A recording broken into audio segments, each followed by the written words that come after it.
Hello everyone, welcome to William and the Magic Box. Today on our show, we are going to have Preston. Preston is from Dallas in Texas in the USA. So let's see what Preston has to say. Enjoy the interview. Cool. Amazing. Hello, Preston. How are you? Hello. Oh, great. Thank you. It's a pleasure to get to see you face to face. How's your day been? Was good, yeah. This was a great day. Friday, it feels great. You know what I mean? It's like, ooh, the weekend's coming now. So tell me, how was your day today? How's going your day so far?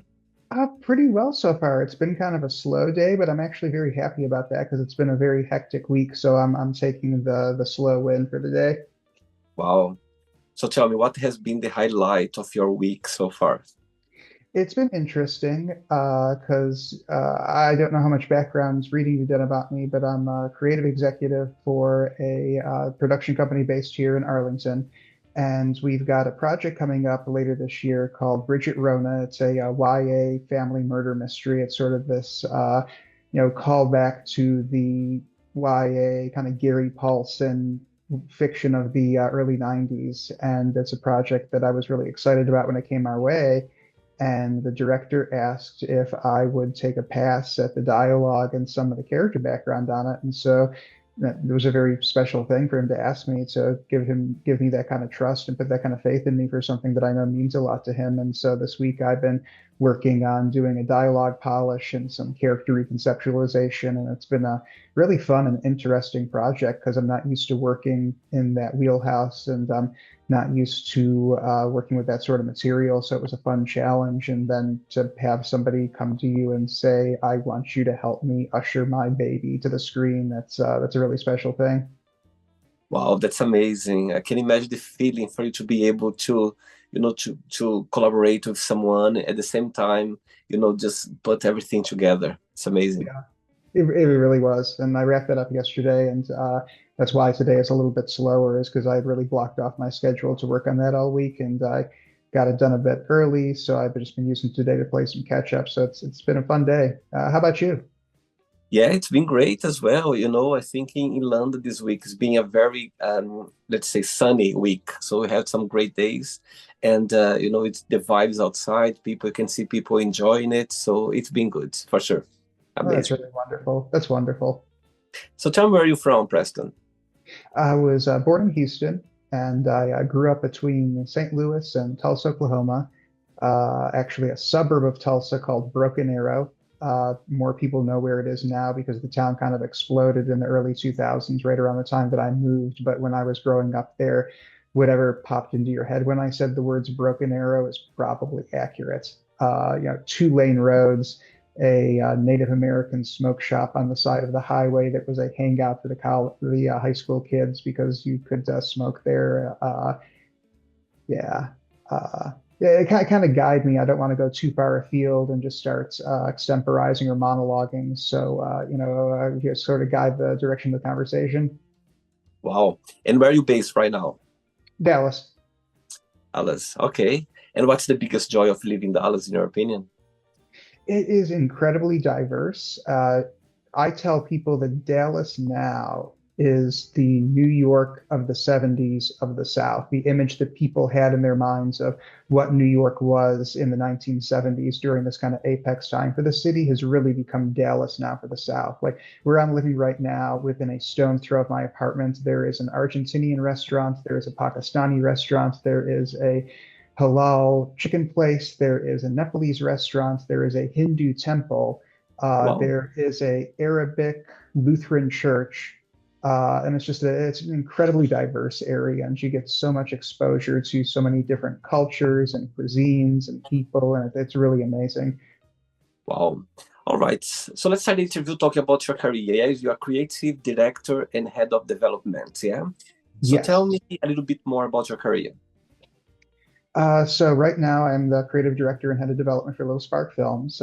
They got started in 2012 as a music video production company. Our studio heads, Joe Manco and Catalina Chiarda, started out helping to direct music videos for local musical acts. Dallas is an incredibly musical city. We've got Deep Ellum. We've got a very lively and thriving musical scene here. And they were filling this kind of hole in the market that not a lot of people realized that the scene here was so vibrant and bands want music videos. And Joe and Catalina were positioned to give them music videos. And they began to expand Little Sparks business from there. They started to make short films. They started to help some other people with short films, and then finally expanded into making their own projects. And through the different relationships and through the different people that they were meeting and working with, they met and befriended Lloyd Kaufman of Troma Pictures. And Lloyd had an incredible story to lay on Joe, and that was back in the 60s and early 70s, he had collaborated with Stan Lee on an unproduced horror script called The Night of the Witch. And it was this sort of riff on Robert Altman's Nashville, focalized through the lens of a horror movie and sort of taking the conceits of Arthur Miller's The Crucible and resetting it in Texas at the American Bicentennial.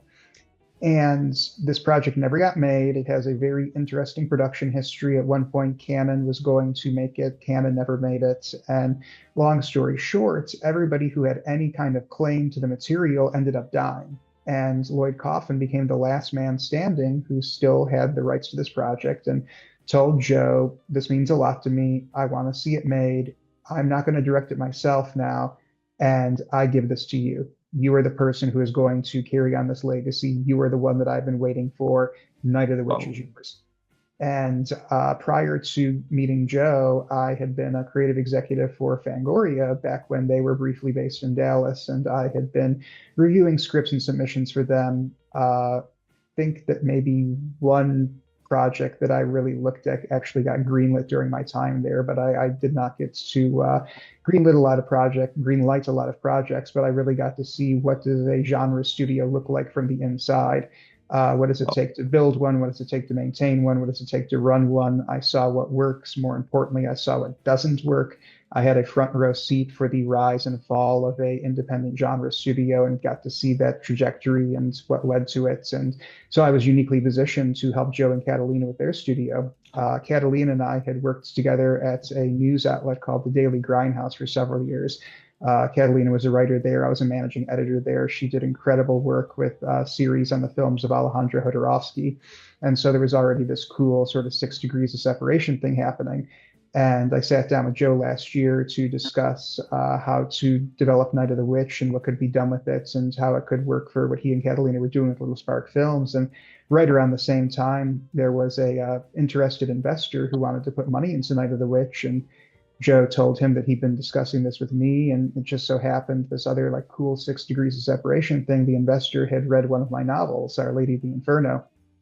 He had gotten it at a film festival a couple of years before. And Joe, our investor, and I got on the phone and we got to talking about what Night of the Witch could look like. And he started asking me questions about working for Fangoria and what it took to run a film studio from many different angles, logistically, in terms of finding material. And by the time that phone call was over, Little Spark Films was on its way to being a full-fledged genre studio. And that's where we are right now. And I've been working with Joe and Catalina to help flesh out their production slates. We brought on a couple more folks to fill out the ranks. Mary Beth McAndrews, the former editor-in-chief of Dread Central, has joined our team as our marketing director. And we've built out a cool little slate of movies, including Night of the Witch, that are going to be going into production now in 2026. Wow, my God, you're a busy man, I can tell. Amazing. I love it. Well, thank you. Okay, Preston, so during the interview, I'm going to explore a bit more about your life and also about your journey, okay? Yeah. Are you ready to go on a beautiful journey through your memories in life and share your point of views? Yeah, that'd be lovely. Amazing. Welcome to William in the Magic Box. So I have here my best friend.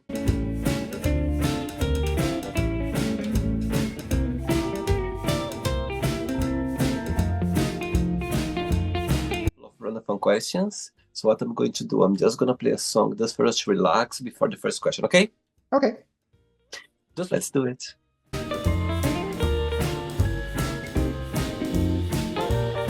Yes, you can always dance with me. So before we start the interview, during the journey, if it comes up a question that you don't want to talk about, you don't want to answer, you always can change, okay? Amazing. First question is, when have you been the most happy? That is a tough question, and that's something that I've actually thought a lot to myself. I just turned 40 recently, and I think it's probably natural that you reach that point in your life and you start to look back at the trajectory of things and ask yourself, am I happy now? And if not, was I ever happy? Um,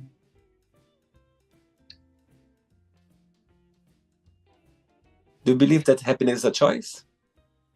that's an interesting question too, because you get into questions of happiness versus contentment. I've been content at various points in my life. I was content through different periods of college. I was content when I moved to San Antonio with my wife in 2011. We had our first apartment. Um, I think there, 2011, my first apartment, San Antonio. I had just graduated college. My wife had one last class to take to meet her degree plan. We had this really beautiful off-campus housing. It was kind of north of an efficiency apartment, south of a full apartment, but it was really suited to us. And the windows faced the west, so we got the lovely sunsets every evening. We used to go sit out on the back patio and read at night. The Wow. patio terrified us because it was a solid block of concrete that was just sort of bolted to the side of the building, and it seemed to be kind of sagging. Being on the third floor, that wasn't a very comforting feeling all the time, but the view was really beautiful. We lived in a really great area that had lots of access to cultural stuff. We were really near the San Antonio Japanese Tea Gardens and then North Star Mall, which was just a really fun place. So yeah, I would say Wow. there was this great golden period. My life has really been defined by a lot of crises. Both of my parents are cancer survivors, and my mother was diagnosed with leukemia my sophomore year of college. And then, just as I was leaving college, my dad got diagnosed with throat cancer. And then there have been different things. So there was this very lovely oasis there in 2011 that I think is probably my happy spot. Wow. And so far, what has been the most meaningful lesson you've learned from your wife?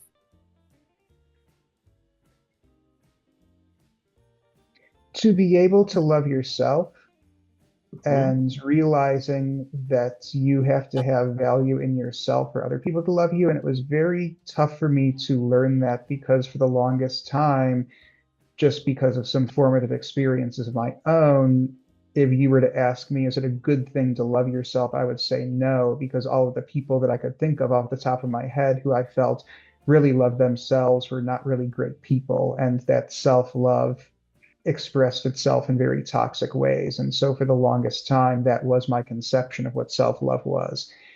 Wow. And it's sad to say that it took me hurting and neglecting other people to realize that you've got to have that self-love. It's because the reason that I hurt or neglected other people is because I didn't realize that I had any kind of value in their lives. And I thought, oh, these people are my friends because they feel bad for me. These people are my friends because they want something from me. These people are my friends because I can get them access to something. This girl is only dating me because nobody else will go out with her. Oh, she must not really Wow. think I'm attractive, or oh, XYZ. And being in a relationship with my wife and having different experience with her, I finally realized that self-love is not narcissistic and it's not all consumptive. It's just having value in yourself and understanding that other people can have value in you too. So that is what I would call the most important lesson there. Beautiful, beautiful press. And I think all of us will go through those processes in our life, period of our life that you think that all this, everything that you just mentioned. And sometimes it's just in our head. Sometimes we are our own, our worst enemy sometimes. And when you put this out of your shoulders, when you learn the lesson, you feel free, you feel like, oh my God, this strong energy is just gone now. You feel a better person, like relieved. It's amazing. Great. Very good. Amazing. Next question, let's do it. Okay, Preston. Next question is, what do you think do you want to be remembered for? That is a very interesting question because, and this is another one of these like midlife life reassessments that I've been going through. For the longest time, I would have had a knee-jerk response, and it would have been, I want to be remembered as this as a writer, and I want to be remembered Not necessarily as like the best writer. I don't want to be remembered as like the greatest in any field because I don't think I am. There's so many other writers out there that are so much more infinitely talented than I am. But I would have said I want to be known as a writer who existed at a certain point and place and time. When I was in college and high school, I was very much influenced by Virginia Woolf, and I read everything that I could get my hands on of hers at a certain period in my life. And I read these stories about her in the Bloomsbury group and about how she was part of this, influential and known group of writers who, kind of had their thumb on the pulse of this one particular time and place and, the London literary scene of this particular era.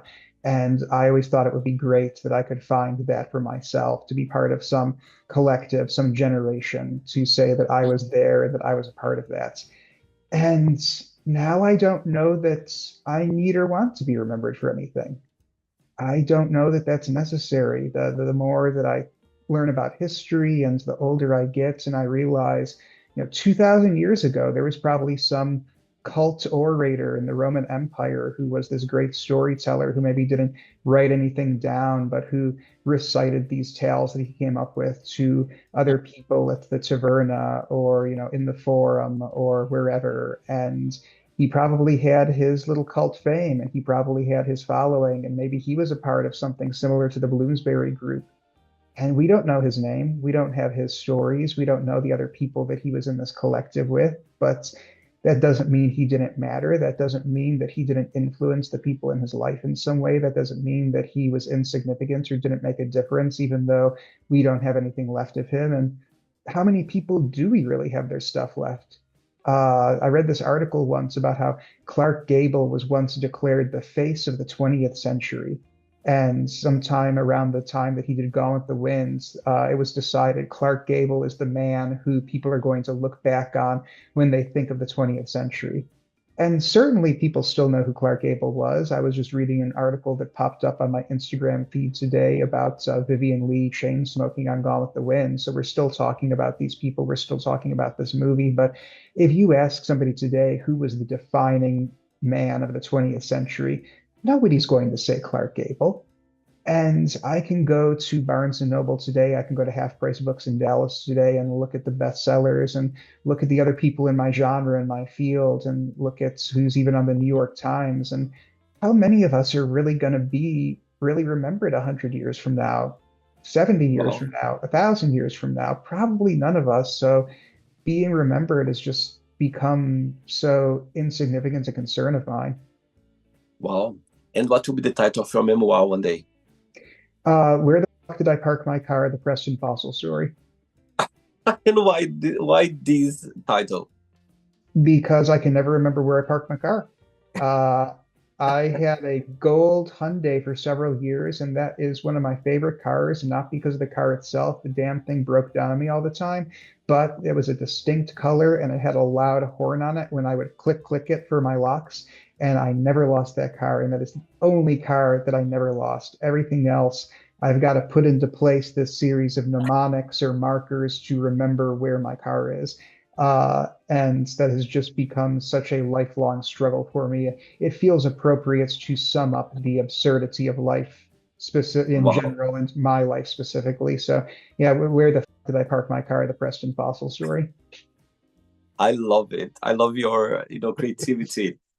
Where is your car parked today, by the way? In my best friend's driveway because she is letting me use her house for this podcast because they are doing repair work on my apartment. And so she has allowed me very graciously to come over here this week and work in her place. Aaron, if you're watching this, love you. Thank you. And that also gives me better lighting as well. And yeah, so that is one thing I can say. I do at least know where my car is parked right now, and that is in Aaron's driveway. Phew, I feel more relieved now. Beautiful. I love it. Very creative. I love the way you express yourself, through your writing, your creativity way. Amazing. Love it. Thank you. 2 questions left. Let's do it.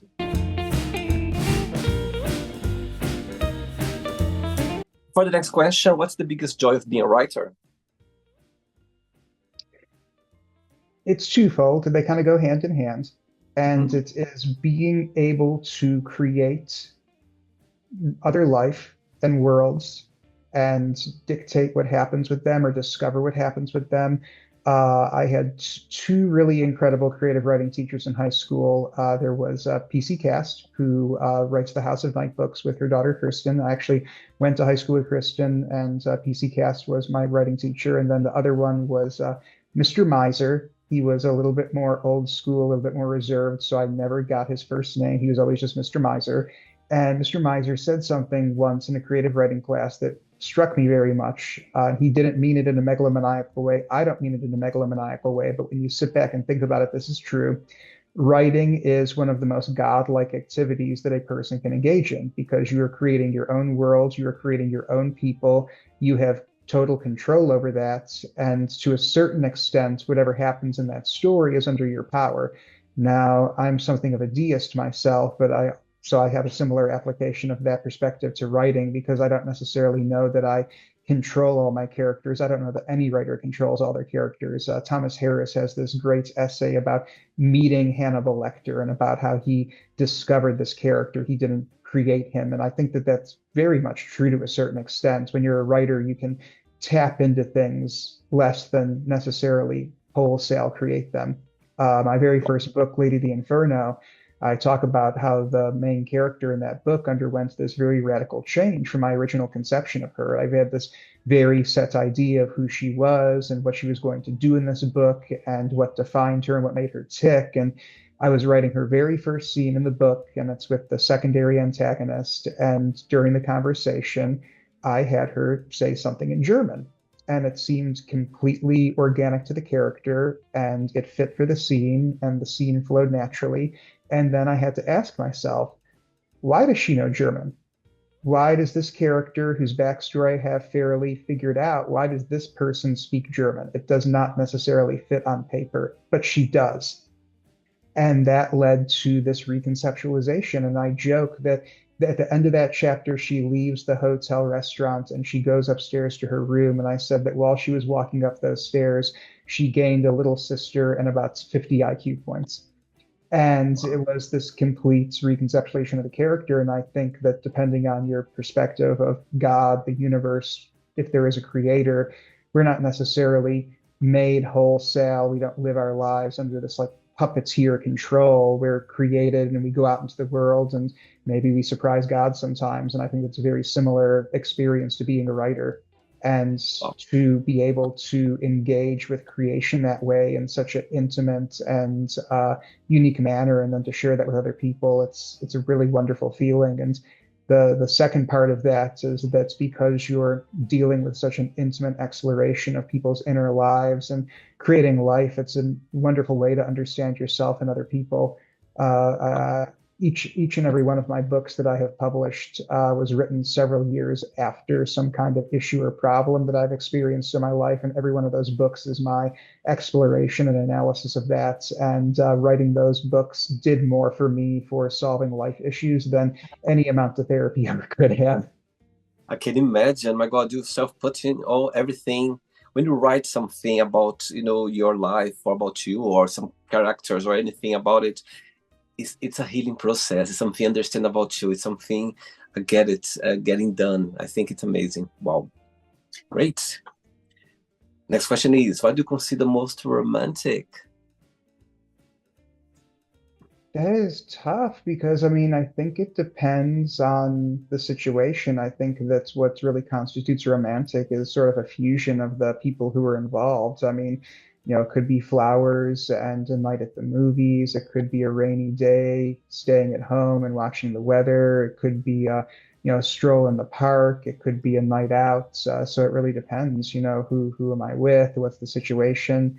Um, in general, things that I've always found personally romantic, the city at night, sunsets, the beach, uh, very capital R romantic stuff, lost causes, things of that sort, very Byronic sort of things. But if we're talking in like a lowercase r romantic situation, then all the stuff I just mentioned. Tell me about your first kiss.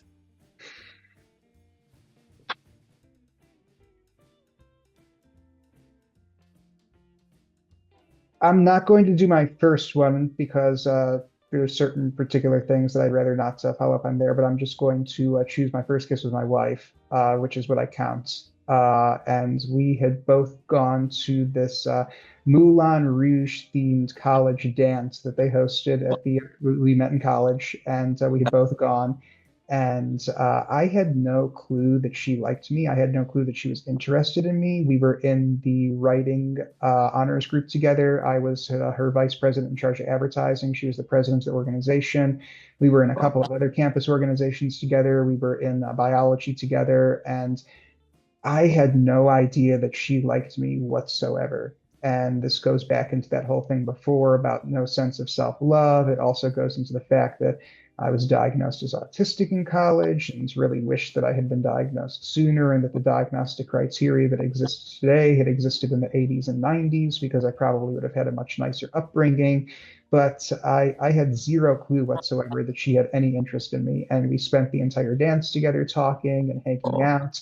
And then at the end of the night, we were standing in the parking lot and her ride pulled up, and out of nowhere, she grabbed me by the collars of my jacket, stood on her tiptoes, kissed me, turned around, and got into her girlfriend's car. And I stood there thinking to myself, what the hell just happened?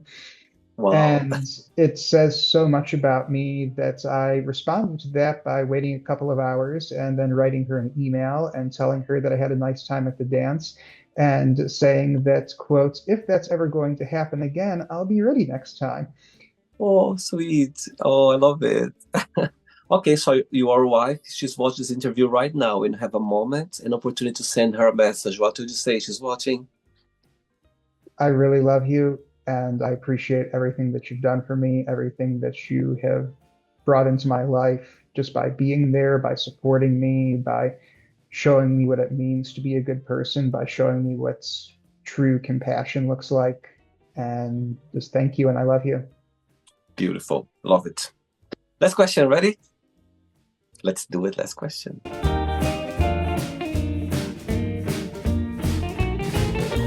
Okay, last question for you is, are you becoming the person who you thought you would become one day? I am. Yeah, you know what? No, I take that back. I'm not because I don't think that I ever thought that I could become what I am becoming right now and the person that I have become. And this ties back into something from earlier on. You know, we kind of got a theme emerging here about that lack of self-love and that lack of confidence and sort of how I saw myself. And I don't think that I ever thought that I could get to where I was today because I didn't think that I had the ability to do it. And I don't think that I had the belief in myself that I could. And I developed and I grew those things. And I think that I become a better person, a more capable person, a person with more integrity, and a person with more drive and love for other people and desire to do more than I thought that I could have at a different point in my life. Saying that, what's the biggest joy of being Preston? What do you like the most about being you? I don't know that it's necessarily a joy to be me, so that's a hard question. What's something about you that you feel like, you know what? I like this quality. I like the way I think or the way could be anything about you that you feel like, is the best feeling about being yourself. I feel like I've got a unique perspective, and it's not necessarily the best perspective or the right perspective, but I don't know that anybody else necessarily their brain works quite the same way that mine does. The experiences that I've had in life and the way that I've been shaped by them, just combined with what's nature, God, biology threw at me, yeah, I have a very unique perspective on things, and I feel like my not quite thinking the way that other people do has been something that has benefited the different people that I've worked with or collaborated with or encountered in my life. And I really think that my unique perspective on things is my biggest asset to Little Spark Films right now. And one of the reasons that I work well with them and why they have kept me around is that perspective that I can bring to professional or personal, romantic, interpersonal situations. Beautiful. Right, so then yes, let's play now the word association game, okay? I'm going to say some words, just tell one word that comes to your mind. Quick thinking, okay? Okay. Let's start with money, Power, fear, hope, life, death, family, love, um, religion, Judaism, love, people, sex, hot, friendship, valuable, politics, hate, desire, love, regret, me, success, hope, wish, fear, happiness. hope, One word for Dallas. big, Is it? One word for USA. trouble, Okay, one word for creative director and head of development. One word. stress, You don't look like stressed at all. You look so calm. You feel so, I think that you have this ability of talking. You know those people, they can talk, they have ability. You are one of those people. I always been fascinated for those people where they can express themselves through words such beautifully, well spoken, well directly. The way you talk, literally, I would define that. Wow, it's a talent for oh, thank sure. you, thank you, Amazing. And the last one now, one word for writer. desperate, Amazing. Let's pretend now I'm going to meet your wife for a coffee and I'm going to ask her, define Preston in one positive and one negative word only. What she would say about you? positive, she would probably say selfless, and negative, she would probably say stubborn. Wow, amazing. Let's play now, Preston, in the Magic Box, and you can ask me a question. Yeah. Okay, Preston, you can ask me a question now. All right. So, if you were in charge of an adaptation of your life story, Okay, who would you want to play you in the movie? okay, Who would you want to direct the movie? okay. And what band would you want to provide the music for the soundtrack? Perfect. Now I got it. To play William, my God, to play me, right? You know what? I'm thinking about an actor now. I have two answers for you, but um, but not two different person. It's just a different answer that maybe you're not expecting. You know what? First, I'm gonna answer the question as you are expecting. Yeah, and after I'll come back to this little point. Okay. The actor, he just won now for best actors in Sinners. Michael B. Right? Jordan. There you go. I would love him to play me. There's something about him, not because he's beauty, he's a beautiful man, not just because of that, of course as well. However, there is something when I watched the movie, and he was playing a twin, he was playing both. I just felt so fascinated. He made me believe it that was literally two people, different people. He made me believe it. And since then, since that movie, I started to look it up a little bit more about him, about his career. And hands down, I would love him to play me. I think it would be amazing. The second part of the question, who would like to direct me, the movie itself? I grew up in the 80s, in the 90s, and growing up at this time when you saw Jurassic Park, all these big movies, exploding around the globe. And I was like, my God, who is the genius to create that? All those, E.T., all those big classics. And I was so fascinated about the movies. And when I started to understand more about, growing up and understand about movies, directors, actors, I was like, Steven Spielberg, it's a genius. That's, oh my Lord. Seriously, where does sometimes I think, where does this idea come from? All those, this big movies that he's done, like, my God, I'll never be able to think to have these ideas. Anyway, Steven Spielberg. The last one, wow, great question, Press. I love your creativity question. A band, wow, that's great. You know what? I'm going around, but for some reason, the Rolling Stones, it's in my mind. It just came to my mind, Rolling Stones. I don't know why. If you ask me some, I don't know much about them. I know some music, of course. I think the whole world knows, but I'm not like a big, fan. And of course, I like them. I've been their concert once, far away in Rio de Janeiro.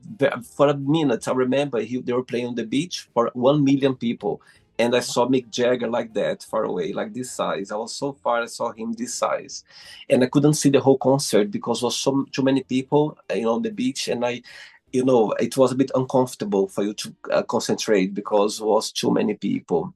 So yeah, I don't know why. I don't know why Rolling Stones came to my mind. So yeah, the actor, this one that you mentioned, um, Steven Spielberg, and the Rolling Stones. Yes, I love those That would be people. an amazing movie. That's an incredible combination.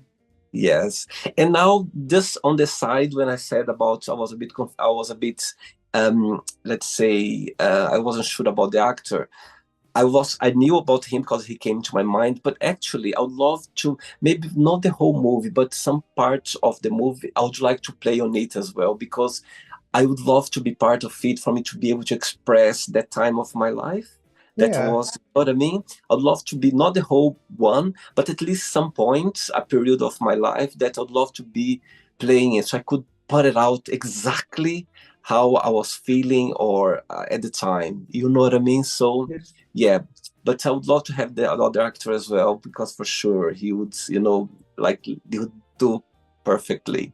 And I wouldn't be able to do like at least a little bit perfect as him. However, I would love to be part of it. So at least a scene or a beat just for me to put the reality, a little bit of touch of myself in the reality of the movie. Yeah, that's what I wanted to say before.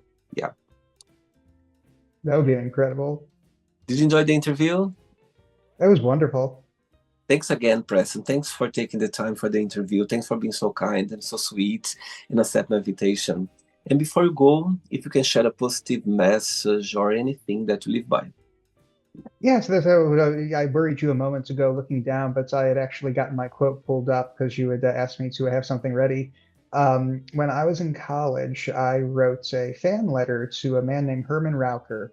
And for particular people of a particular generation, that name may jump out. He had an incredible string of successes of movies and books back in the 1970s. His biggest claim to fame is that he wrote Summer of 42, originally the film script, and then the studio wanted to have extra tie-in for it because they weren't sure that it was going to be a success or not. So they had him adapt his own screenplay into a book and then released the book before the movie.